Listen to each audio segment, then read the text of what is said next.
دوستو میں ہوں وصال اعظم۔ اسٹریٹ آف ہرمز میں آگ، خلیجی ملکوں پر حملے اور ایران پر مسلسل 10ویں امریکی بمباری۔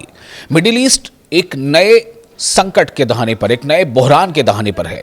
ایران کا خلیج میں جوابی وار، 2 آئل ٹینکروں میں آگ لگنے کی خبریں۔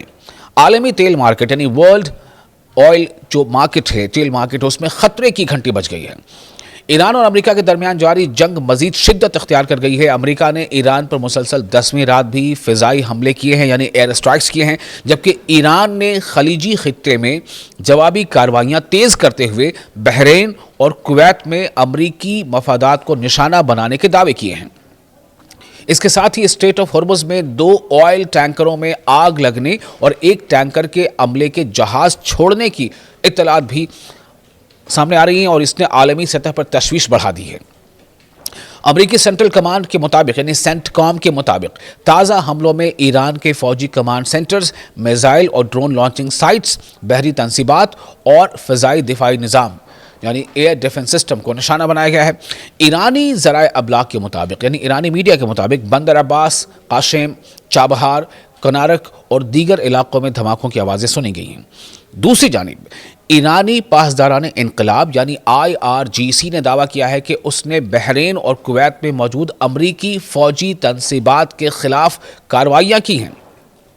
یعنی IRGC نے بحرین اور کویت پر حملے کیے ہیں، جو امریکن بیسز وہاں پر ہیں یا امریکن ملٹری انسٹالیشنز ہیں یا انفراسٹرکچر ہیں، ان پر حملے کیے ہیں۔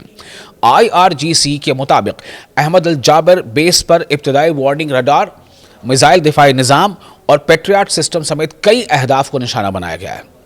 صورتحال اس وقت مزید سنگین ہو گئی ہے جب اسٹریٹ آف ہرمز میں آئل ٹینکروں کو نشانہ بنائے جانے کی اطلاعات سامنے آئی ہیں۔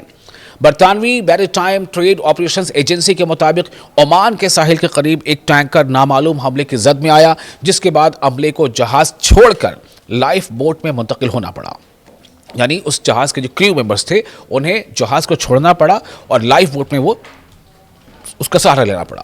اس دوران IRGC نے دعویٰ کیا ہے کہ اسٹریٹ آف ہرمز سے گزرنے والے 2 آئل ٹینکروں میں دھماکوں کے بعد بڑی آگ بھڑک اٹھی ہے، یعنی کہیں نہ کہیں یہ ایران کا ایکشن ہے۔ اسٹریٹ آف ہرمز دنیا کے اہم ترین تیل بردار بحری راستوں میں شمار ہوتی ہے، یعنی سی واٹر وے میں شمار ہوتی ہے۔ جنگ سے پہلے عالمی تیل کی بڑی مقدار اسی راستے سے گزرتی تھی۔ اسی وجہ سے اس علاقے میں کسی بھی قسم کی کشیدگی یعنی تناؤ کا اثر براہ راست عالمی توانائی کی منڈیوں پر پڑتا ہے۔ ادھر امریکی پریزیڈنٹ ڈونلڈ ٹرمپ نے ایران کو سخت وارننگ دیتے ہوئے کہا ہے کہ امریکی فوجیوں کی ہلاکت کی قیمت تہران کو کئی گنا زیادہ ادا کرنا پڑے گی۔ گزشتہ ہفتے ایران سے منسوب حملوں میں کم از کم 3 امریکی فوجی ہلاک ہوئے تھے، جس کے بعد واشنگٹن کا موقف مزید سخت ہو گیا ہے۔ لیکن ساتھ ہی ساتھ ڈونلڈ ٹرمپ پر خود ان کے ہی دیش میں دباؤ بڑھتا جا رہا ہے۔ اس بحران میں ایک اور اہم پیش رفت یمن سے سامنے آئی ہے، جہاں ایران کے حمایت یافتہ حوثیوں نے سعودی عرب کے خلاف بحری ناکہ بندی کا اعلان کر دیا ہے۔ ماہرین کے مطابق اگر یہ اقدام عملی شکل اختیار کرتا ہے تو تیل کی عالمی سپلائی مزید متاثر ہو سکتی ہے۔ کئی دیشوں میں تیل، پیٹرول، گیسز کی قیمتیں بہت زیادہ بڑھ سکتی ہیں۔ حملوں کے اثرات، تجزیہ کاروں کا کہنا ہے کہ ایران، امریکہ، خلیجی ممالک یعنی گلف کنٹریز اور یمن میں بڑھتی ہوئی یہ کشیدگی، یہ تناؤ اب صرف ایک 2 طرفہ جنگ نہیں رہ گئی، بلکہ پورے ریجن کو اپنی لپیٹ میں لے سکتی ہے۔ اسٹریٹ آف ہرمز میں جہاز رانی یعنی نیویگیشن متاثر ہونے سے تیل اور گیس کی سپلائی پر دباؤ بڑھ سکتا ہے، جس کے نتیجے میں عالمی منڈیوں میں قیمتوں میں مزید اچھال ہو سکتا ہے۔ اس کے علاوہ خلیجی ریاستوں میں موجود امریکی فوجی اڈوں پر حملوں کے دعووں نے علاقائی سلامتی کے حوالے سے بھی نئے خدشات پیدا کر دیے ہیں۔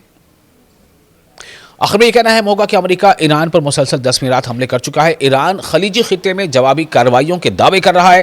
اسٹریٹ آف ہرمز میں آئل ٹینکروں کے متاثر ہونے کی اطلاعات سامنے آ رہی ہیں، جبکہ سعودی عرب کے خلاف نئی بحری کشیدگی بھی جنم لے رہی ہے۔ ایسے میں دنیا کی نظریں اب مڈل ایسٹ پر جمی ہوئی ہیں، جہاں ہر گزرتے دن کے ساتھ ایک بڑے علاقائی بحران کا خطرہ بڑھتا جا رہا ہے۔